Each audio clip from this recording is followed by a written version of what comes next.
सोमवार को बच्चन परिवार विवादों में नजर आया, जहां सोमवार को सुबह ऐश्वर्या राय बच्चन को पनामा पेपर लीक केस में ईडी ने समन किया, तो वहीं उसके बाद सांसद जया बच्चन ने राज्यसभा में कुछ ऐसा कह दिया जिसके बाद वो चर्चा में बनी हुई है।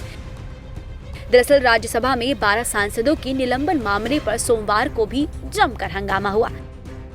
समाजवादी पार्टी की सांसद जया बच्चन ने बीजेपी पर जमकर भड़ास निकाली। उन्होंने नाराजगी भरे अंदाज में कहा कि आपने 12 सदस्यों को निलंबित कर रखा है, आप इसका बचाव कैसे कर सकते हैं। इस पर राज्यसभा के सभापति ने कहा कि आप नारकोटिक्स बिल पर बात करिए। सभापति की इस बात पर जया बच्चन भड़क गईं। उन्होंने कहा कि आप क्यों बोल रहे हैं, ये मेरा नंबर है बात करने का, हमें न्याय चाहिए, मुझ पर निजी हमला किया गया। मैं आपको श्राप देती हूँ कि आप लोगों के जल्द बुरे दिन आएंगे। आप हम लोगों का गला ही घोंट दीजिए, आप लोग सदन चलाइए। जया बच्चन यही नहीं रुकी, उन्होंने विपक्षी सदस्यों को संबोधित करते हुए कहा कि आप बीन किसके आगे बजा रहे हैं।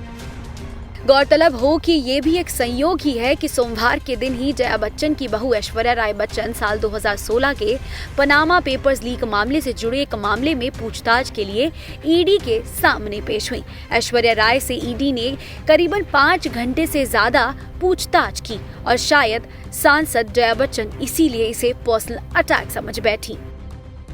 बता दें कि पनामा पेपर से जुड़े मामले में ऐश्वर्या राय बच्चन को समन किया गया था, जिसके बाद ऐश्वर्या राय दिल्ली पहुंची, जहां उनसे घंटों तक पूछताछ चली। पनामा पेपर्स लीक केस में आज ईडी की एसआईटी टीम ने बॉलीवुड अभिनेत्री ऐश्वर्या राय बच्चन से लगभग 5 घंटे पूछताछ की। बता दें कि ये तीसरा सम्मन था जो कि बॉलीवुड अभिनेत्री ऐश्वर्या राय बच्चन को गया था और आज वे ईडी के जामनगर स्थित ऑफिस पहुंची और लगातार 5 घंटे तक वहां पे उनकी क्वेश्चनिंग हुई। क्या है ये मामला? दरअसल 2016 में पनामा पेपर लीक केस आया, जिसमें लगभग 500 इंडियंस के नाम थे जिन्होंने टैक्स की चोरी की थी।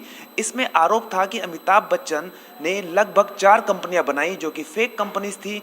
उसमें ऐश्वर्या राय को भी उन्हें जो है पहले डायरेक्टर्स बनाया, बाद में उस डायरेक्टर्स के पद से हटा करके शेयर होल्डर बना दिया गया और 3 साल बाद ये कंपनी 2005 में बनाई थी और 3 साल बाद 2008 में कंपनी इनएक्टिव हो गई।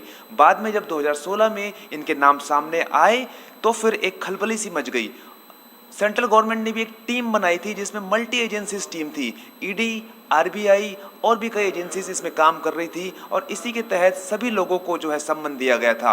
और अब जो है ये केस की जांच आगे बढ़ रही है। उम्मीद है कि ईडी जल्द ही किसी ठोस नतीजे पे पहुंचेगी।